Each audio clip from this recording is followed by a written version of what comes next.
Merci Monsieur le Président.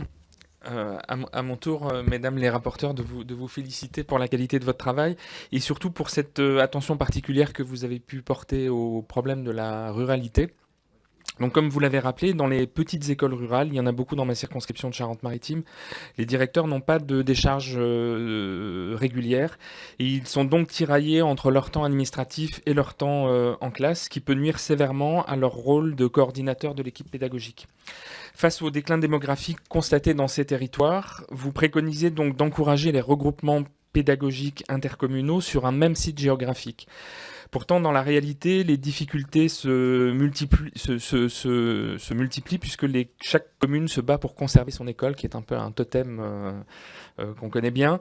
Lorsqu'on constate donc une baisse d'effectifs au sein d'un RPI déconcentré et qu'une suppression de postes est envisagée, de classes par l'académie, la décision de savoir comment on réorganise le schéma incombe donc aux élus et elle n'est pas toujours motivée par une logique de rationalisation ou de pédagogie.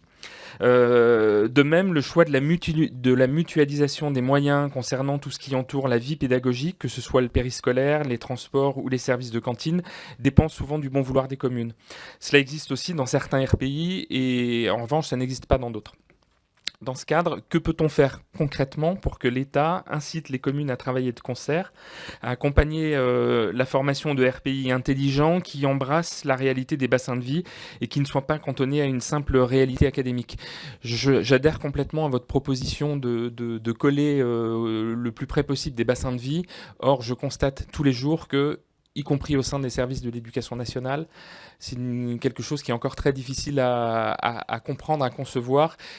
Et encore plus particulièrement quand un bassin de vie est à cheval sur 2 départements, donc sur 2 services différents, 2 DAZEN, etc. Ça devient très vite très compliqué pour les enfants qui sont dans nos écoles. Je vous remercie. Merci. Je vais répondre à Monsieur Gérard, si vous voulez bien. Concernant ce qu'on pourrait faire, qu'est-ce que l'État pourrait faire pour inciter à travailler ensemble? Je pense que déjà, ça va être un peu brutal, mais ça serait pas mal que les Comcom récupèrent la compétence scolaire. Ça serait vraiment bien parce qu'on pourrait tous travailler de la même façon. Et c'est vrai qu'avoir une école dans chaque village, c'est très bien, mais c'est plus tenable, c'est plus possible. Et je sais, encore une fois, ma circonscription est très rurale, j'ai 147 communes. Chacun s'attache à son école, mais pour l'avoir vécu et avec l'expérience, lorsque la Comcom a la compétence, on peut développer des projets beaucoup plus sereins et beaucoup mieux et adaptés au bassin de vie, même lorsque on est à cheval sur 2 départements. Et on peut travailler vraiment vers l'avenir et de façon constructive pour nos enfants. Et ça, c'est vraiment une solution qui me paraît très, très importante. Si tu veux ajouter quelque chose là-dessus, Cécile. Oui, parce que lors de mes auditions, je suis donc allée à l'invitation de mon collègue Yannick Kerlogot du côté de Saint-Brieuc, où il y a une expérimentation qui est faite justement sur ce type de RPI déconcentré. C'est-à-dire qu'il y a plusieurs communes, toutes petites communes, qui se sont formées suite à la loi NOTRe, qui ont utilisé la possibilité de former une commune nouvelle. Et ils ont eu l'intelligence collective, en effet, de se poser tout de suite la question de l'éducation. C'est-à-dire que chacun avait leurs petites écoles. Je crois qu'au total, mais M. Kerlogot m'interrompra si je dis une bêtise, c'est 7 communes au total. Et il y a 4 sites. Et ils ont conservé, en fait, ces 4 sites. Et avec l'appui, et c'est là quand je parle de lien très important entre les élus locaux et les DAZEN, le lien s'est créé avec la DAZEN, la directrice académique, qui a permis la création non pas de 4 écoles, c'est-à-dire un RPI avec 4 écoles avec des RNE différents, mais bien d'une seule école. La directrice a été nommée pour gérer les 4 sites.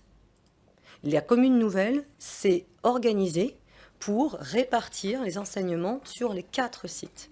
Et tout ça est piloté par une seule, enfin pas par une seule et même personne, en fait il y a eu 2 directeurs qui ont été nommés.